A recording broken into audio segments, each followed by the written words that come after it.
Dalam kehidupan nyata, kita sering berhadapan dengan pandangan yang mengatakan bahwa agama itu sama saja. Atau sebaliknya, ada beberapa pandangan yang cenderung menyalahkan atau meremehkan keyakinan lain. Namun, studi PAAD ini mengajarkan kita untuk memandang agama tersebut dalam pendekatan lain. Tujuan utama kita adalah untuk menerapkan prinsip objektivitas dan simpati. Kita perlu memahami bahwa setiap agama berdiri di atas wawasan dunia, atau biasa kita sebut worldview, yang unik.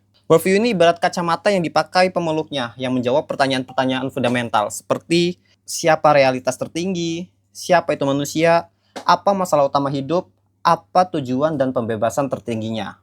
Dan hari ini, melalui dialog dengan pemuka agama Kristen dan juga Buddha, kami akan mencoba untuk menggali dan membandingkan secara kritis worldview tersebut. Hal ini bertujuan untuk mencapai kesaling pahaman tanpa harus mengorbankan keyakinan yang berharga. Baik, mari kita mulai eksplorasi kita dari timur. Kepada rekan-rekan saya, Aris Susanti dan Nadia Dwi Ardinda Subakti, kami persilahkan untuk memimpin sesi wawancara bersama pemuka agama Buddha. Waktu dan tempat, kami persilahkan. Saya Romo Suwanto Wisada, ya, selaku rohaniwan agama Buddha dari Departemen Agama, aktif di Wihara Ekayana Arama Tanjung Duren ini.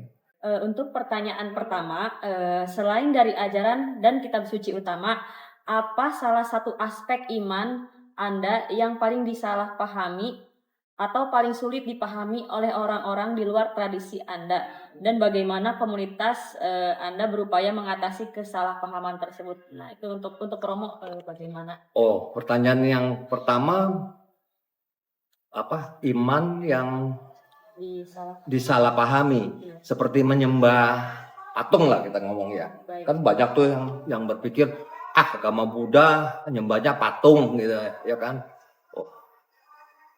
Sebenarnya kita memvisualisasi Guru Agung Buddha ini kan patung Buddha kan, Sakyamuni Buddha yang telah berkorban gitu selama 6 tahun ya, mencari kebenaran yang sejati bahwa hidup ini harus baik, hidup ini harus benar, hidup ini harus menghargai kehidupan makhluk lain, hidup ini mesti tidak boleh membunuh, tidak boleh pencuri, tidak boleh melakukan perbuatan-perbuatan asusila dengan bukan pasangannya, tidak boleh berbohong, kata-kata yang tidak jujur, dan tidak boleh minum minuman yang dapat memabukkan. Jadi kesadarannya hilang. Biasanya kalau seorang kalau sudah kesadarannya hilang, apapun perbuatannya sudah unkontrol, tidak bisa dikontrol. Itu kira-kira patung yang kita banyak disalahpahami itu banyak kali kan. Dewa-dewa agama Buddha banyak dewa yang kita berikan persembahan. Itu dewa di dalam agama Buddha itu juga sebagai yang memberikan perlindungan kepada kita manusia, karena di atas manusia itu ada 31 alam kehidupan, itu ada dewa, ada Brahma, ada lagi orang mencapai kesucian. Itu tingkat-tingkat itu yang selalu kalau kita berdoa kepada mereka itu ada aja berkah yang kita dapatkan gitu. Ya, berkah bukannya berdoa selalu mendapatkan berkah, tapi tetap perbuatan dari kita itu yang selalu membawa berkah, bukannya doanya, tapi perbuatannya, gitu. Perbuatannya yang kita lakukan itu yang membawa berkah. Kira-kira kejadian yang banyak kesalahpahaman di dalam beriman di dalam agama Buddha itu menyembah patung. Menyembah patung biasanya orang bilang, wah banyak patungnya, nyembah ini, nyembah ono, nyembah ini, nyembah. Tapi sebagai simbol bahwa kesucian yang mereka sudah dapatkan kita jadikan teladan gitu. Oke, jadi teladan, gitu ya. Untuk yang kedua, bagaimana konsep iman dalam agama umum yang didefinisikan? Apakah iman hanya tentang pemikiran yang benar atau harus mencakup tindakan nyata? Ya, dalam agama Buddha itu diajarkan kita belajar dulu, mengerti ajarannya dulu. Kita diajarkan ya, tidak boleh begini, tidak boleh membunuh, tidak boleh mencuri, dikasih ilmunya kan. Tapi prakteknya harus kita praktekkan. Jadi belajar kayak di sekolah terus dipraktekkan. Setelah dipraktekkan terus ditambah lagi, sucikan pikirannya. Dalam agama Buddha kan jangan berbuat jahat. banyak berbuat baik, ya, sucikan pikirannya. Pikirannya itu sucikannya harus dengan hening, ya, meditasi gitu. Jadi kita eh, pikiran, ucapan dan perbuatan itu sinkron, ya. Jadi pariyati, pati-pati, patiweda dalam bahasa Sanskerta, dalam bahasa Pali dalam bahasa Pali itu pariyati, pati-pati, patiweda. Kita belajar ilmu yang kita dapat kita praktekkan. Setelah udah dapat praktekkan, kita sucikan pikiran kita. Banyak orang yang beragama Buddha yang berkeluarga juga mencapai kesucian. Dia suci gitu, orangnya suci, tidak penuh dengan iri, benci, serakah, mau menang sendiri. Kita ucapan dan perbuatannya dan pikirannya murni, sesuatu yang positif, yang baik gitu. Betul. Dia cara berpikirnya sudah mencapai titik tertentu, mencapai kesucian. Nggak ada amarah, nggak ada kebencian, nggak kata mau menang sendiri, itu sudah tidak ada gitu. Untuk yang ketiga, bagaimana peran ibadah dalam membentuk karakter dan moral seseorang? Ya, kalau membentuk karakter harus kita tahu dulu seperti tadi teori, ya kan. Bagaimana cara mendapatkan teori? Ya, belajarnya gimana? Ya, ada kebaktian yang harus kita hadiri gitu. 1 minggu 2 kali, 3 kali atau 4 kali gitu ya. Ya, ada juga diskusi tentang ajarannya. Nah, di wihara ini ada diskusi dharma namanya ya. Jadi kita cuma datang berkelompok kecil, misalnya 30 orang, kita diskusi. Ya, kadang-kadang ada juga yang kelompok yang ritual, baca parita dulu 30 menit, gitu, baru dikasih wejangan-wejangan tentang ajaran Buddha gitu. Jadi diajarkan cara membentuk kebaikan gimana. Jadi apapun yang kalian perlakukan, karma, ya itu harus kalian bertanggung jawab kepada perbuatan kalian. Dan apa yang kalian yang lakukan itu pasti akan berbuah. Yang baik akan berbuah baik, yang buruk akan berbuah buruk. Jadi itu tidak bisa ditolak. Kalau hukum karma di dalam agama Buddha itu nomor 1, yang karma dan karma wipaka. Perbuatan dan buahnya itu. Buah baik akan mendapat kebahagiaan, kalau yang lakukan perbuatan tidak baik akan membawa penderitaan, kesulitan segala macam ya. Jadi rutinitas mengikuti kebaktian, terus praktek bahwa kita menghormati kehidupan orang lain, bahkan kepada seekor binatang pun kita peduli gitu. Nyamuk yang nempel di tangan kita, kalau kita penuh dengan cinta kasih, kita menghormati kehidupan nyamuk ini, walaupun nyamuk ini kadang-kadang membawa penyakit buat kita. Tapi kita kadang-kadang kalau orang yang telah mencapai kesucian, mungkin nyamuk yang nempel dia cungkil aja pergi gitu. Atau kadang-kadang kalau tidak berbahaya, sudahlah saya danakan darah saya satu tetes buat kehidupan mereka.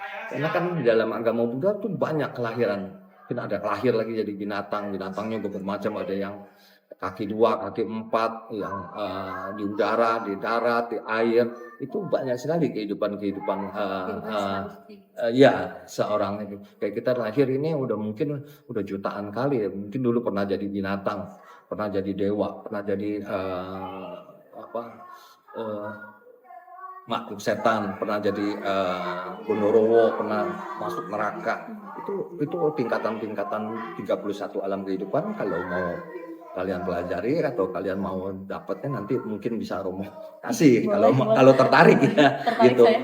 Jadi itu aja kalau di dalam agama Buddha. Orang-orang yang biasa ini ya, kalau kita umat biasa gitu, cuma 5 sebenarnya, 5 ajarannya yang paling penting itu. Tidak membunuh, tidak mencuri, tidak berzina, tidak kata-katanya tidak berbohong, tidak protes dari mulut itu sesuai dengan ucapan, pikiran dan perbuatannya sesuai gitu. Dan yang terakhir itu yang 5 itu tidak boleh uncontrol, jadi mabuk. Misalnya kalau udah mabuk kan biasa orang apa juga bisa berbuat kan. membunuh dia bisa, mencuri dia bisa kalau orang udah edik gitu ya. Kira-kira itu karma wipaka ya.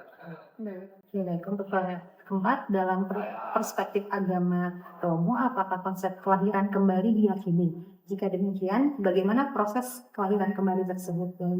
Agama Buddha memang ada istilahnya kalau kita belum mencapai titik kesucian, itu kita akan lahir di 31 alam. Itu bukan 31 ya 28 karena yang atas itu udah mencapai kesucian, itu alam yang suci. Jadi di 28 alam itu entah bisa dewa, bisa binatang, bisa setan, bisa gondorowo, bisa alam neraka gitu. Itu kita bisa terlahir.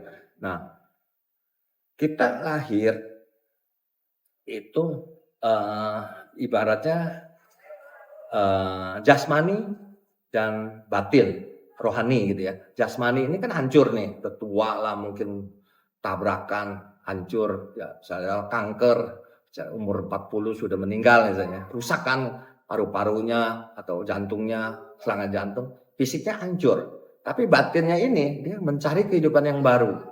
Kalau di dunia ini dia baik, dia kan lahir ke alam yang lebih baik. Misalnya di dunia ini dia jahat, dia pasti akan hancur terlahir di alam yang lebih bawah, lebih menderita daripada. Justru ditekankan kita harus banyak berbuat kebaikan di dalam kehidupan kita sehari ini. Kita nggak tahu apakah umur kita besok dipanggil, bisa dipanggil, kita nggak tahu. Ya kan banyak kayak orang lagi happy di Bali, bom, fisiknya hancur kan, tapi dia punya batinnya mencari kehidupan yang baru, ya kan, gitu. Nah, kehidupan yang baru itu termasuk tadi itu nimbal lahir itu, ya kelahiran kembali. Jadi kelahiran kembali itu yang dibawa dalam agama Buddha, kesadaran kita nih. Kita kan sadar nih. Terus gudang-gudang memori kita, perasaan kita pada saat kita belum meninggal bahagia. Pas mati pasti kita akan bahagia. Kalau kita menderita, sedih, kesel, iri hati, penuh dengan kebencian, pasti lahir ke alam yang lebih bawah. Tapi kalau perasaan tadi gudang-gudang memori kita, kadang-kadang ada bayi 3 tahun, 4 tahun udah jago main piano, Chopin segala macam kan. Itu kenapa? Gudang memori dia terbawa dalam kehidupan. Sedangkan fisiknya kan udah hancur, udah tua, mungkin kena jantung, kena tabrakan, kena bom misalnya. Itu kan fisiknya hancur, tapi batinnya ini akan mencari kehidupan. Jadi 4 itu yang batin itu terdiri dari 4. Ada perasaannya, ada gudang memorinya, ada kesadarannya, dan karma. Nah, berbuat baik saat ini atau dia tidak berbuat baik. Nah, itu yang 4 itu yang mencari kehidupan yang baru. Dia akan masuk. Oh, kalau ini baik nih, dia masuk ke janin. Wah, cucunya konglomerat misalnya. Wah, senang banget. Nggak pernah susah dari lahir sampai tua pun dia nggak pernah kekurangan mau apa-apa. Kenapa? Kebajikan kita. Masing-masing orang lain kayak kamu lahir dari keluarga yang mampu, Romo lahir dari keluarga yang susah, misalnya kamu lahir dari keluarga yang kaya raya, ya itu semua karena tadi 4 itu timbunan kebajikannya, ya kan, gudang memorinya, terus perasaannya happy gitu, sama kesadaran dia bagus gitu, kesadarannya dia sadar apa yang dia lakukan, apa yang dia pikirkan, apa yang diucapkan, dia sadar selalu. Sadar untuk selalu ke arah yang positif, ya, arah yang baik. Ya, kira-kira itu nimbal lahir. Wah, panjang ya. Tapi dari situ kita jadi tahu Romo. Oke, good. Ya, nanti kalau memang perlu itu mah ini kan diskusinya sepintas, nggak terlalu dalam. Kalau mau dalam boleh nanti misalnya minta waktu. Romo, aku minta waktu misalnya kasih terangan dong, jelasin tentang ini, boleh. Tentang ajaran Buddha ya, Romo. Boleh, Ya. betul. Ya, lanjut. Apakah ada praktek spiritual tertentu yang dianjurkan untuk menjaga ketenangan batin? Oh, di agama Buddha memang kita diajarkan jangan berbuat jahat kan yang pertama, banyak berbuat baik, sucikan hati dan pikiran. Pikirannya itu. Karena pikiran adalah pelopor, pikiran adalah penentu, pikiran adalah pemimpin. Jadi pikiran itu bagaimana supaya kita tenang? Ya kan banyak orang yang hidupnya nggak tenang, ketakutan, gelisah, ya kan, nervous, kota nggak tenang lah batinnya lah, hidupnya bangun tidur sampai malam mau tidur lagi, dari pagi sampai malam nggak tenang hidupnya, anxiety, merasa berdosa, merasa takut, merasa nggak percaya diri, itu harus kita atasi dengan ketenangan batin, ketenangan pikiran. Batin kita bisa tenang. Bagaimana supaya tenang? Jangan banyak melakukan perbuatan yang tidak baik. Yang 5 sila itu yang tadi membunuh, mencuri, berzina dan melakukan kata-kata yang tidak benar, bohong gitu, dan mabuk-mabukan. Kalau 5 sila itu jalanin dengan baik, terus kita bisa meditasi, kita hening gitu. Di dalam agama Buddha banyak kan yang kayak yogi gitu bersila, itu yang bisa 1 hari sampai 16 jam loh bersila. Ada juga Semacam meditasi. meditasi, benar itu meditasi. Jadi dia cuma pikirannya nggak mikirin pacar, nggak mikirin cari uang, nggak mikirin kuliah, nggak mikirin pokoknya dia fokus pikirannya difokuskan karena napas misalnya. Masuk, keluar, masuk, keluar, masuk. Ntar pikirannya ngawur lagi, balik lagi. Jadi pikiran ini mengontrol dia punya pikiran. Kalau meditasi itu, pikiran kita, kesadaran kita, perhatian kita mengontrol kita punya pikiran yang lagi bekerja. Begitu bekerjanya ngawur gitu ya, dia balik lagi. Kayak hidung, napas, masuk, keluar, napas, masuk, keluar. Masuk keluar jadi udah ngawur nih pikirannya, bakmi nih enak nih, habis ini kita makan bakmi, dia sadar ya, pikiran ini ngawur nih, makan bakmi mesti ditarik lagi. Nah, napas, masuk keluar, itu metodenya ada 40 sih. Mau nanti pikirannya mau metodenya aku mau fokus warna misalnya, warna merah kembali ke merah, atau aku fokus sama biasa itu mayat gitu, mayat yang busuk gitu.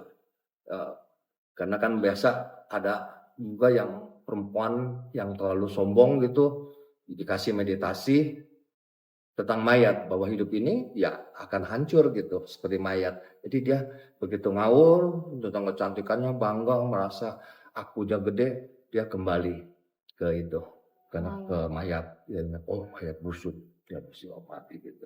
Ya kira-kira harus meditasi, harus dia sucikan dia punya pikiran, bahwa praktek meditasi sebagai pembentuk kita punya ketenangan batin. Ya, jadi kalau mau tenang batin, meditasi hening aja. Kamu kalau misalnya ya, mungkin yang simple, kamu kalau lagi ada masalah, kamu duduk sila, kamu tahan napas, tarik napas, tahan 1, 2, 3, 4, 5, 6, 7, kamu lepas 9, 1, 2, 3, 4, 5, 6, 7, 8, 9. Tahan sebentar, 1, 2, 3 misalnya. Kamu sedot lagi, pelan-pelan 1, 2, 3, 4, 5, 6, 7. Kamu tahan 3, 1, 2, 3. Terus kamu keluarin.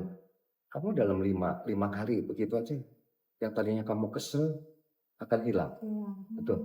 Kalau memang kadang-kadang tahan itu lama, tahan 5, 3, 5 kali tahan 1, 2, 3, 4, 5 tahan, 5 lagi tahan, 5 nanti buang 5 lagi itu boleh ya. Jadi nggak perlu ya 7, 9, 3 itu sih, itu metode itu banyak. Kalau enggak ya 5, 5. Ambil hitung, tahan 5, terus buang 5, lama-lama kamu tenang. Itu coba deh kalau nggak percaya ya, silakan. Apalagi Bagus sekali tipsnya. yang ke-6 apa? Bagaimana pandangan Romo terhadap pluralitas agama? Apakah perbedaan keyakinan bisa menjadi jalan berbeda menuju Tuhan yang sama? Pluralitas dalam ajaran agama Buddha tetap kita menjunjung tinggi agama Buddha, Kristen, Islam, Hindu, Kristen kan Katolik, Pantekosta dan lain, kita tetap menghormati pluralisme.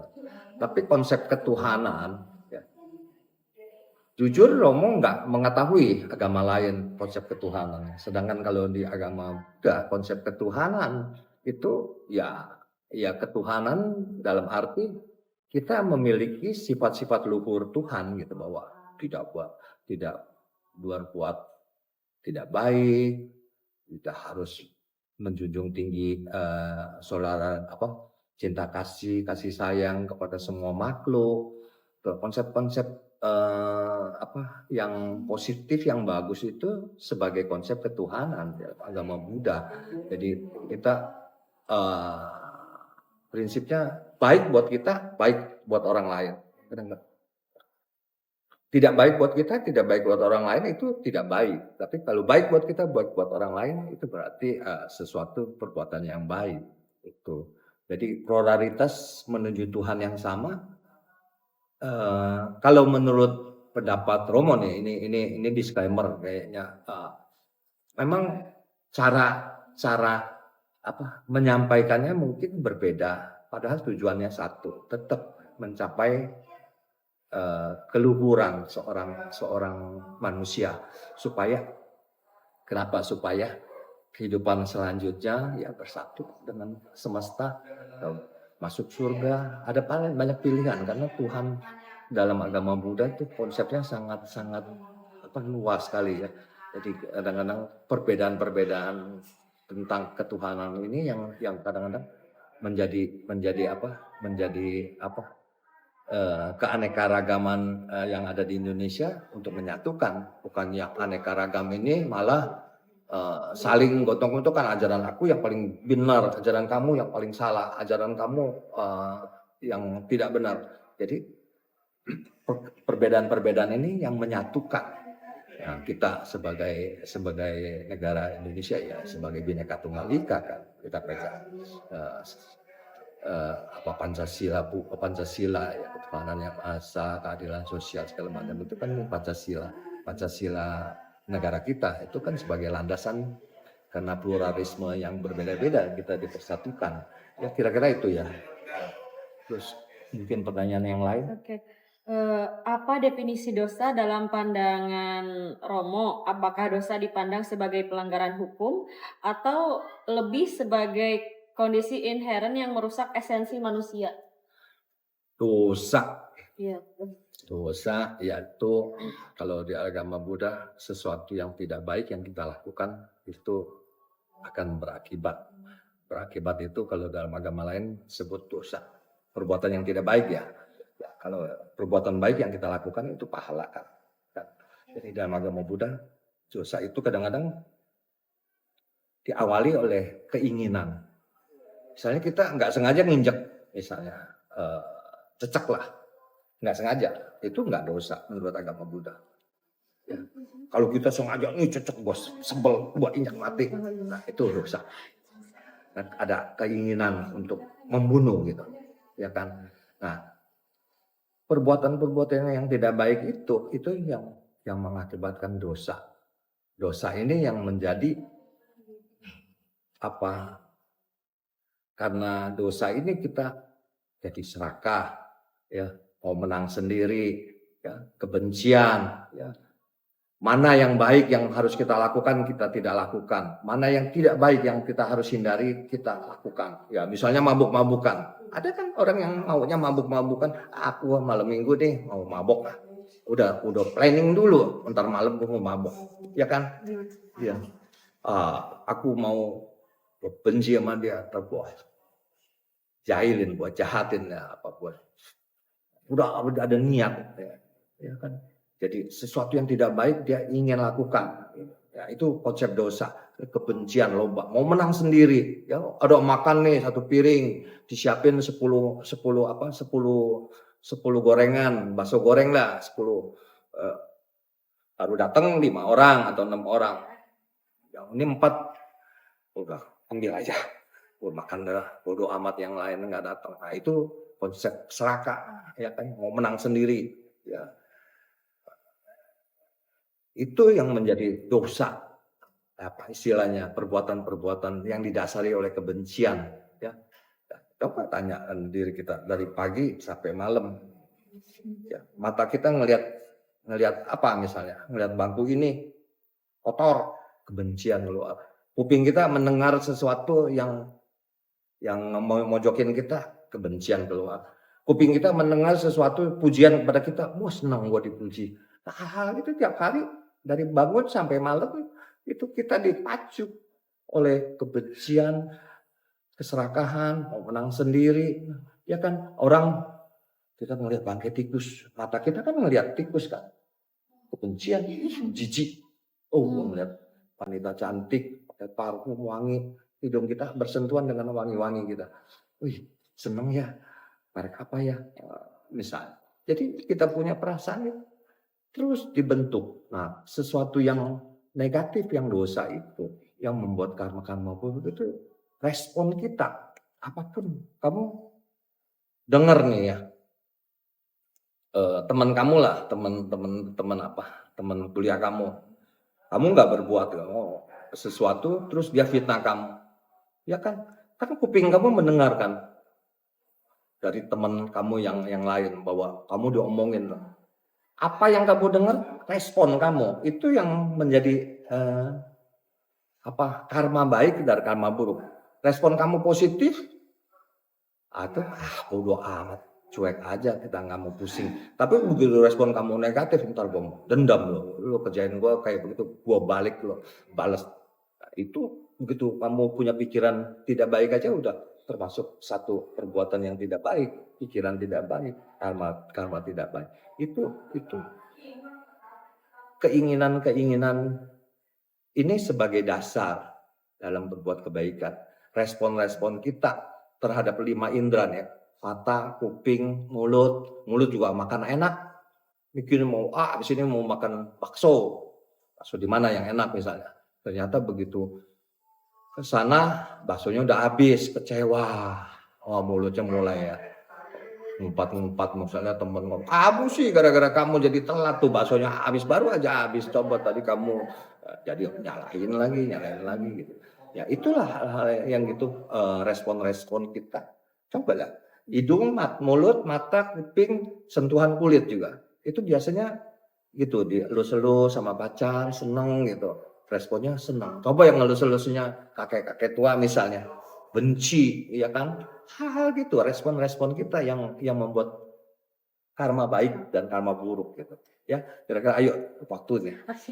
Baik, apa yang diajarkan agama Romo untuk mengenai cara hidup berdampingan dengan orang yang berbeda keyakinan? Ya, kita selalu kan dalam agama Buddha diajarkan tentang cinta kasih sayang, ya keseimbangan batin, peduli sama sesama. Kita harus respect lah kepada orang lain yang beragama lain misalnya.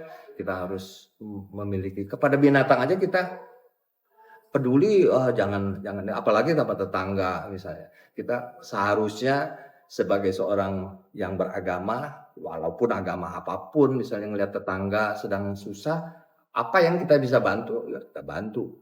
Bukannya apa yang dia lagi susah, rasain lu, syukurin lu jadi dulu begitu sih sama gua, sekarang rasain. Ya jangan seperti itu. Jadi kita, walaupun dulu pernah dia jahat sama kita, tapi jangan simpan kebencian. Karena kebencian yang kita simpan itu penyakit. Lama-lama simpen satu kesel, teman dua kesel, lama-lama jadi kanker. Yang kanker itu karena kekesalan.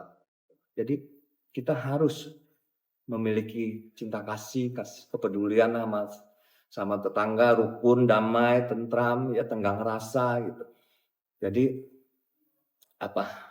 bahwa hidup ini harus membawa arti ya buat diri kita sendiri, paling nggak nyulitin papa mama kita, nggak nyulitin kalau bisa udah mandiri, udah kerja misalnya, peduli sama papa, mama gitu, yang telah mungkin berkorban untuk anak-anaknya.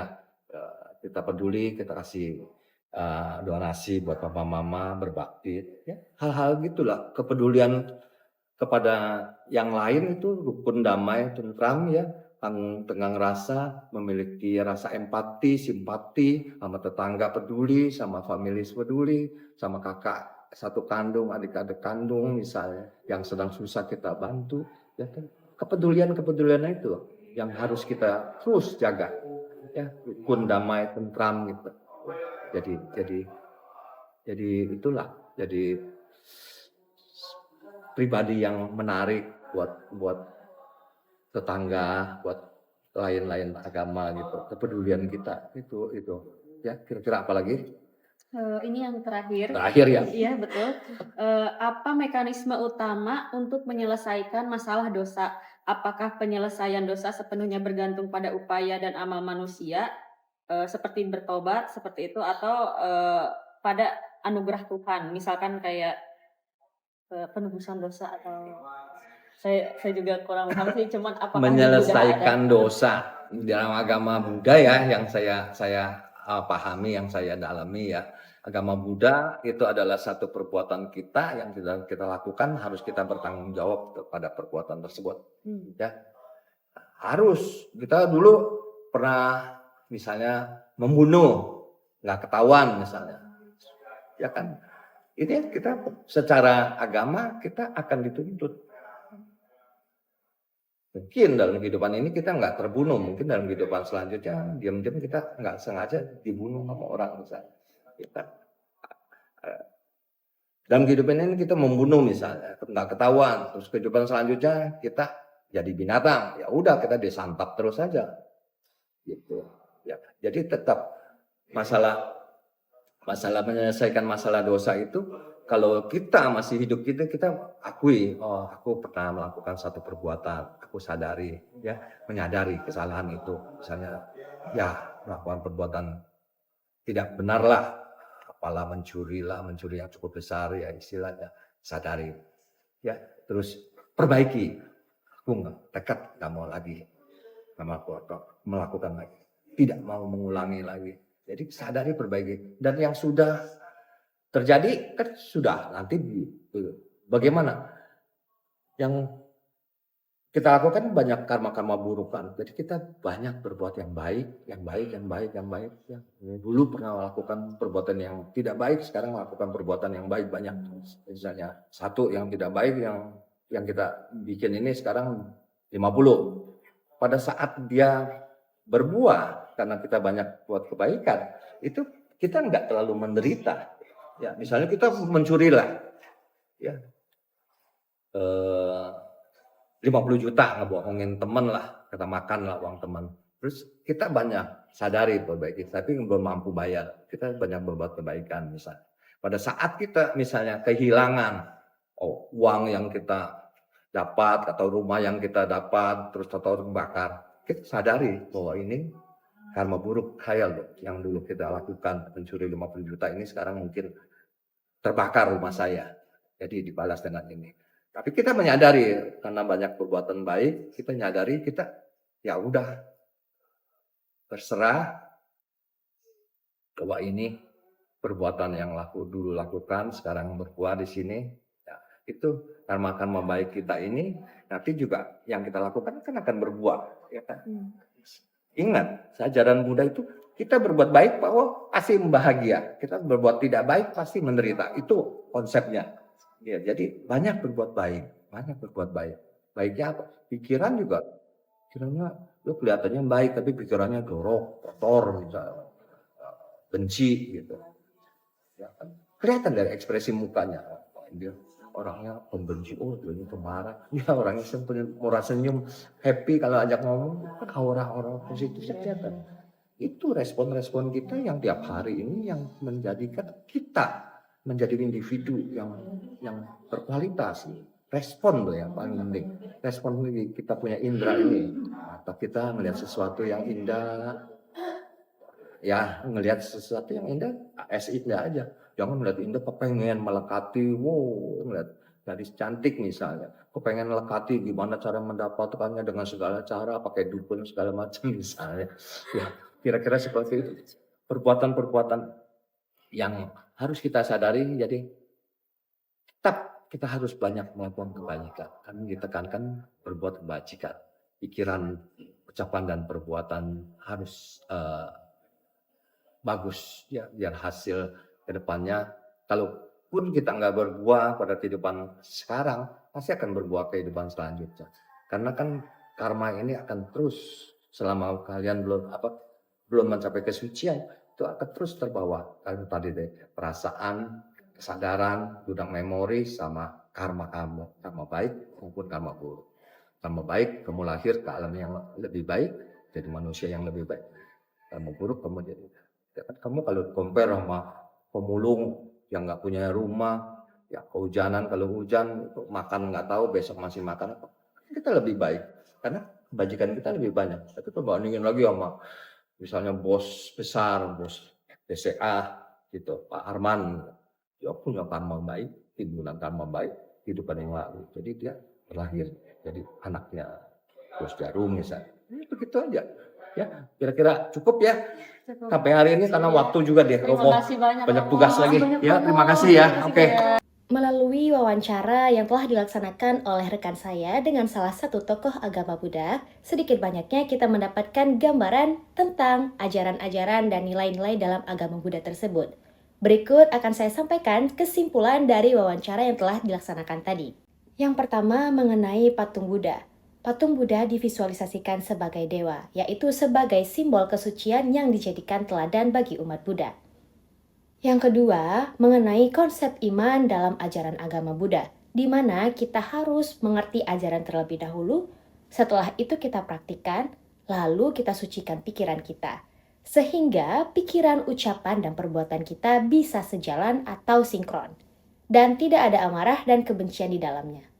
Yang ketiga, dengan melakukan kebaktian, praktek ritual, serta memahami ajaran-ajaran tentang kebaikan merupakan salah satu cara umat Buddha dalam membentuk karakter dan moral mereka.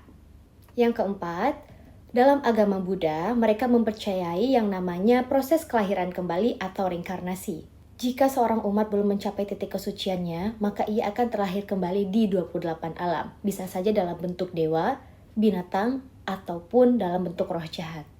Untuk seseorang manusia yang sudah meninggal, fisiknya bisa saja hancur, namun batinnya mencari kehidupan baru. Jika manusia tersebut selama di dunia melakukan perbuatan yang baik, maka ia akan terlahir kembali di alam yang lebih baik. Begitu juga sebaliknya, jika dia melakukan perbuatan buruk, maka ia akan terlahir kembali di alam yang lebih buruk. Yang kelima, umat Buddha sering sekali melakukan yang namanya meditasi. Meditasi ini bertujuan untuk menenangkan batin. Ada 40 metode untuk menjaga fokus dalam meditasi. Yang keenam, mengenai polaritas dalam agama Buddha dan konsep ketuhanannya. Agama Buddha sangat menjunjung tinggi agama-agama lainnya dan sangat-sangat saling menghormati satu sama lain, atau sering disebut dengan toleransi. Dalam konsep ketuhanan agama Buddha, adanya prinsip yang namanya jika kita melakukan baik untuk diri kita, maka akan baik untuk orang lain. Dan begitu juga sebaliknya. Yang ketujuh, pengertian dosa dalam agama Buddha. Dosa dalam agama Buddha yaitu perbuatan tidak baik yang didasari dengan keinginan. Yang kedelapan, mengenai hidup berdampingan dengan orang-orang yang berbeda keyakinan. Dalam agama Buddha diajarkan yang namanya cinta kasih dan saling tolong-menolong serta saling menghargai walaupun kita berbeda dalam keyakinan. Dan poin terakhir yang dapat saya simpulkan dari wawancara tadi adalah mengenai mekanisme penyelesaian dosa dalam agama Buddha. Seperti yang telah disampaikan oleh Romo tadi, bahwasannya jika kita melakukan tindakan buruk, dosa, maka kita harus bertanggung jawab akan hal itu. Setelah itu kita harus menyesalinya dan berjanji dengan diri sendiri untuk tidak melakukannya lagi. Dan untuk kedepannya selalulah berbuat baik kepada siapapun. Jadi di dalam agama Buddha menjelaskan bahwa jika kita selalu berbuat baik, maka akan banyak hal-hal baik yang akan datang pada kita. Namun jika kita membuat perbuatan buruk, maka akan banyak penderitaan yang akan datang pada kita. Karma akan terus selalu berjalan selagi kita belum mencapai titik kesucian kita. Maka daripada itu selalulah berbuat kebajikan agar selalu disertai oleh karma baik. Gak kenal maka gak sayang ya. Jadi saya Pastor Elias Nainggolan. Kami mengembalakan di GBI Dubris BSD City. Jadi gereja Tuhan sudah berdiri 2017 bulan Agustus sampai sekarang. Sekarang untuk pertanyaan pertama, selain dari ajaran dan kitab suci utama, apa salah satu aspek iman Anda yang paling disalahpahami atau paling sulit dipahami oleh orang-orang di luar tradisi Anda? Dan bagaimana komunitas Anda berupaya mengatasi kesalahpahaman tersebut? Ya, yang paling sering itu tentang doktrin Tritunggal. Jadi orang-orang lain tuh masa Tuhan itu 3 gitu. Jadi itu. Jadi memang nggak buat orang lain ya sulit dimengerti, tapi kalau kita jelaskan ya dia bisa mengerti. Jadi bagaimana mengatasinya ya tentu melalui pengajaran teologi kepada orang-orang lain atau mungkin yang tidak sama ya kepercayaannya. Terus dialog lintas agama kalau memang diperlukan. Bahkan juga ada literatur ya, kita bisa kasih traktat gitu untuk mereka yang bertanya. Jadi itu aja sih, bahwa Allah itu bukannya 3 ya, tapi satu, punya 3 pribadi gitu. Hanya itu aja sih yang paling sering diperdebatkan. Iya. Untuk pertanyaan kedua, bagaimana konsep iman dalam agama pastor yang didefinisikan? Apakah iman hanya tentang pemikiran yang benar atau harus mencakup tindakan yang nyata? Iya, memang iman di dalam Kristen itu yang pertama harus percaya dulu. Kalau nggak percaya dulu memang susah, sulit. Setelah kita percaya ya tentu ada pengajaran, kita dapat pengajaran, kita baca sendiri. Dan itu kepercayaan yang pribadi kepada Allah. Jadi bukan kepercayaan begitu, dan dituntut juga kesetiaan di dalamnya dan ketaatan. Jadi kalau mau kenal lebih dalam lagi, ayo belajar sama-sama, minimal ibadah hari Minggu ya, kayak begitu. Untuk pertanyaan nomor 3, bagaimana peran ibadah dalam membentuk karakter dan moral seseorang? Ibadah dalam membentuk karakter dan moral ya tentu itu sangat bermanfaat ibadah itu, karena dia dengar firman. Dia dengar firman, terus dalam ibadah kadang ada diajak mengaku dosa gitu ya. Kemudian dia menerima pengampunan dari Tuhan. Dia mengalami proses. Bahkan waktu dia nyanyi nyembah, tanpa dia rasa dia ngalamin zaman Tuhan gitu. Ada air mata gitu ya, sesuatu yang dia nggak bisa rasakan. Kemudian ada tuntunan dalam doa, dia juga bisa merasakan, ternyata doa itu kita ngomong-ngomong sama Tuhan dan Tuhan tuh dengar gitu ya. Dan juga terlebih lagi kita terima perjamuan kudus. Jadi dalam ibadah tuh karakter itu pasti dibentuk. Saya juga ngalamin gitu ya. Dulu istri saya bilang saya tuh emosional gitu. Tapi dan saya anti nangis. Saya orang Batak kan, Elias Nainggolan nama saya. Saya bingung kalau ngeliat orang nangis. Tapi waktu saya masih kuliah ya, saya di jamaah Tuhan. Di gereja saya nangis 2,5 jam. Pendetanya udah bubar, saya masih nangis. Sampai teman saya bilang, udah bubar nih gitu. Saya nggak tahu kenapa. Nah sejak itu saya ngalamin sesuatu terjadi perubahan. Tentu nggak instan. Sampai saya bertahap, sampai istri saya bilang, kok kamu berubah nih sekarang? Biasanya kalau kamu ada masalah kayak gini, kamu tuh ngamuk. Saya bilang, saya jadi malu dengar dia ngomong begitu. Jadi pasti dalam ibadah ada pembentukan karakter dan moral. Asal dia sungguh-sungguh ya. Dan rutin, continue, komitmen, dan kalau bisa tidak jalan-jalan ibadahnya. Dia punya rumah sendiri di situ. Apalagi dia bisa terlibat dalam komunitas ya. Baik, untuk pertanyaan keempat, apa ada praktik spiritual tertentu yang dianjurkan untuk menjaga ketenangan batin? Oh ya tentu. Jadi kita dihimbau untuk punya jam doa, punya saat teduh, ya untuk membangun nih batin kita, supaya batin kita tenang. Kan dunia keadaannya kayak begini, betul ya? Betul. Belum lagi godaan semua, apalagi di medsos. Jadi bagaimana? Ya harus ada jam doa, harus ada saat teduh, bahkan juga ketenangan percaya firman, ya. Bahkan juga kadang-kadang kita suruh puasa. Waktu menghadapi tekanan, untuk apa puasa? Tanda kita benar-benar kesungguhan memerlukan Tuhan, gitu. Dan tidak lupa lagi, setiap kita gelisah, ya besar kemungkinan juga kita ada dosa. mungkin kesalahan. Jadi itu yang dianjurkan ya. Bagaimana pandangan Bapak terhadap pluralitas agama? Apakah perbedaan keyakinan bisa menjadi jalan berbeda menuju Tuhan yang sama? Ya memang semua agama itu mengajarkan yang baik ya.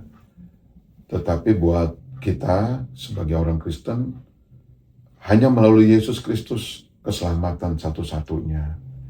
Jadi bagaimana kita hidup bersama-sama, mari tidak menjelekkan agama orang. Dan kita nggak boleh membenci Islam, Buddha, Hindu, lain sebagainya.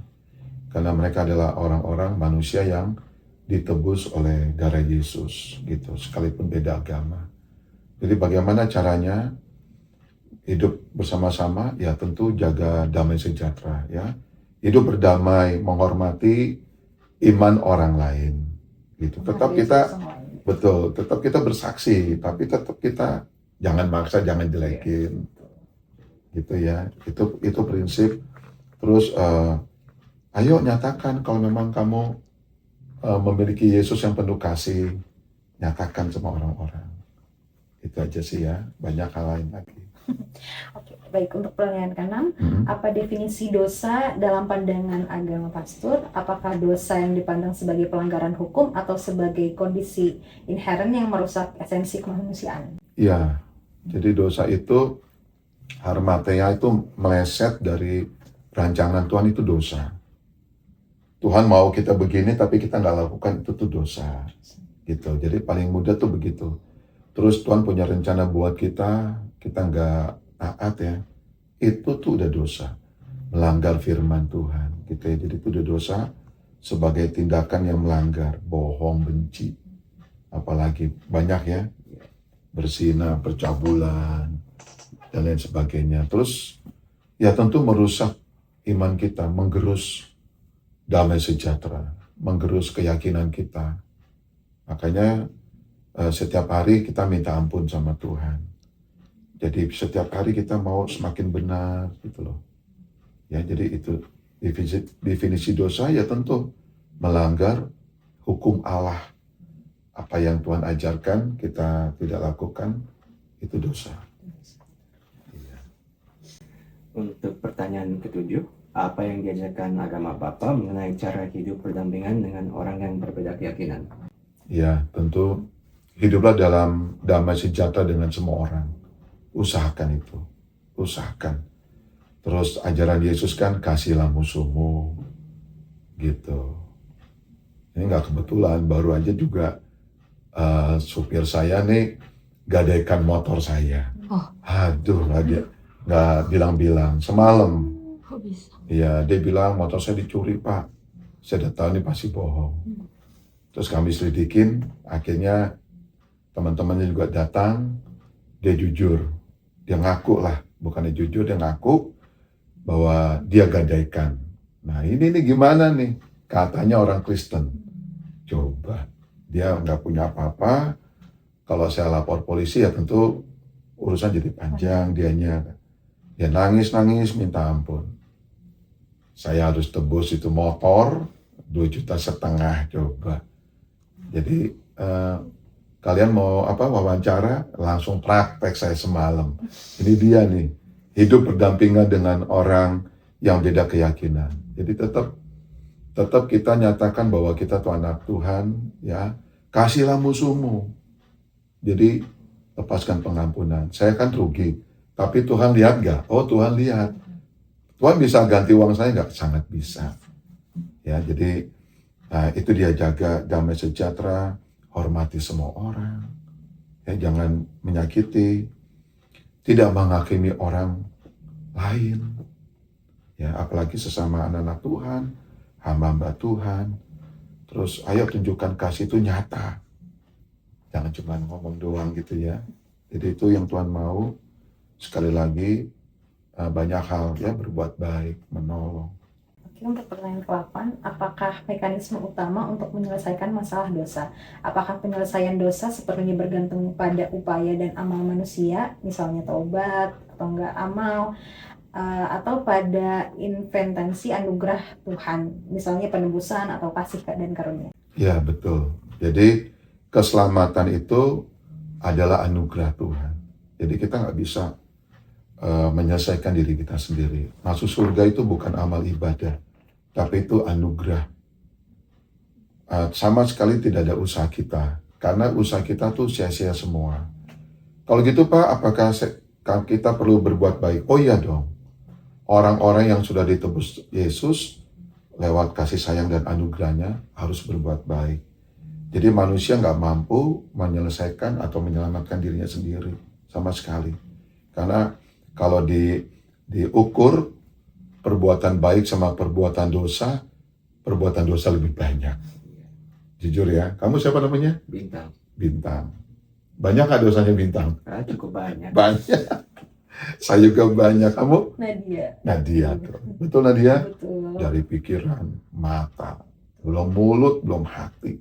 Kita tidak Iya. tahu ya. Jadi nggak mungkin usaha manusia itu bisa bawa kita ke surga. Nggak jaminan pendeta juga. Pendeta aja nggak jaminan, apalagi jemaat.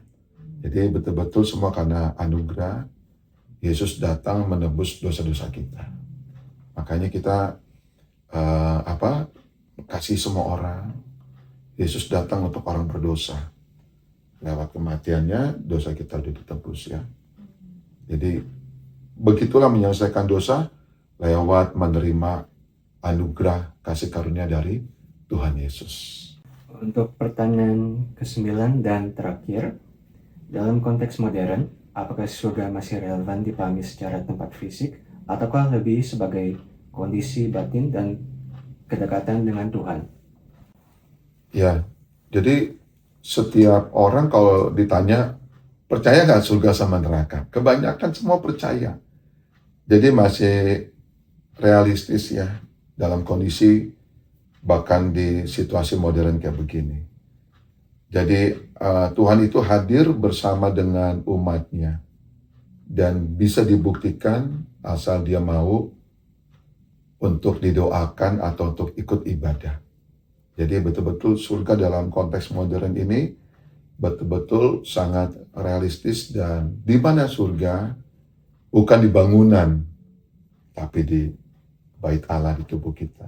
Jadi surga itu betul-betul nyata, bukan hanya sebagai bangunan gereja, kamu gereja mana, enggak.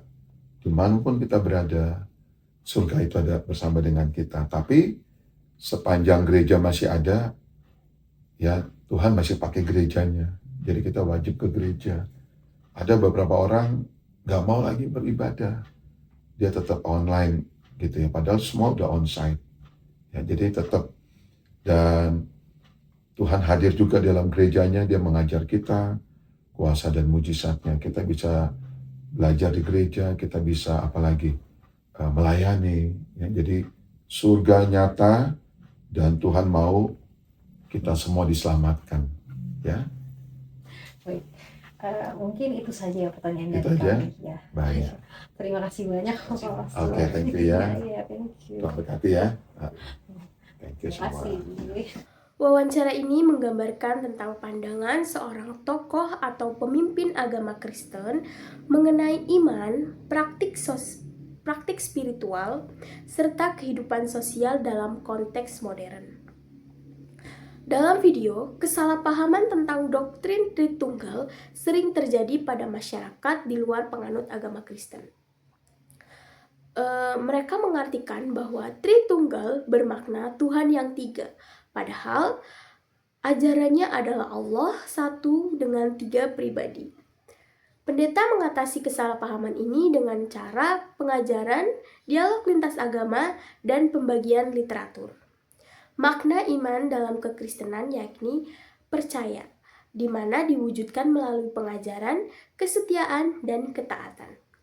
Iman bukan hanya soal pengetahuan, melainkan tindakan nyata seperti beribadah, belajar firman, dan hidup sesuai dengan ajaran yang ada. Ibadah juga berperan dalam pembentukan karakter, di mana ibadah dapat mengubah karakter seseorang melalui pengalaman mendengarkan firman, pengakuan dosa, doa, dan juga penyembahan.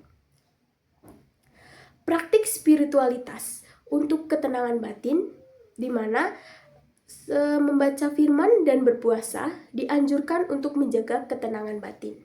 Kegelisahan yang sering muncul dari dosa atau kesalahan sehingga membutuhkan perenungan dan pertaubatan.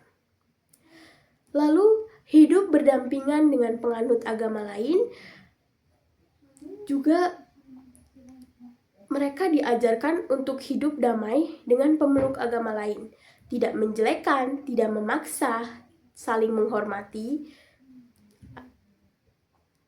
Contoh nyata yang dialami oleh pendeta adalah ketika supirnya menggadaikan motornya. Padahal pendeta bisa saja marah dan menghakimi secara pribadi, namun tidak.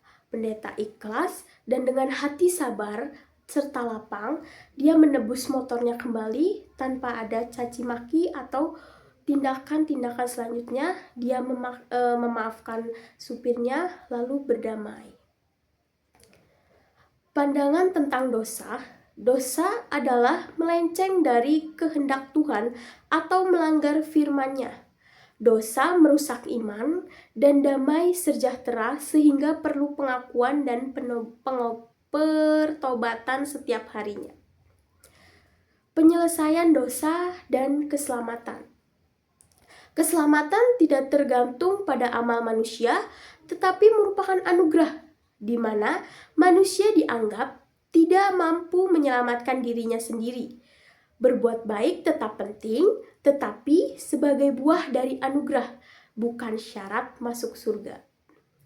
Surga dalam konteks modern. Surga dianggap tetap relevan dan nyata pada era modern. Surga bukan hanya tempat fisik, tetapi juga realitas kehadiran Tuhan dalam diri orang yang percaya.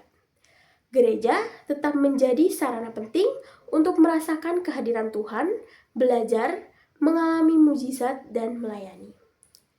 Jadi, secara keseluruhan, pada wawancara ini menegaskan bahwa kehidupan iman Kristen tidak hanya berfokus pada doktrin, tetapi juga pengalaman spiritual, pembentukan karakter, hubungan harmonis dengan sesama, dan pemahaman tentang anugerah keselamatan.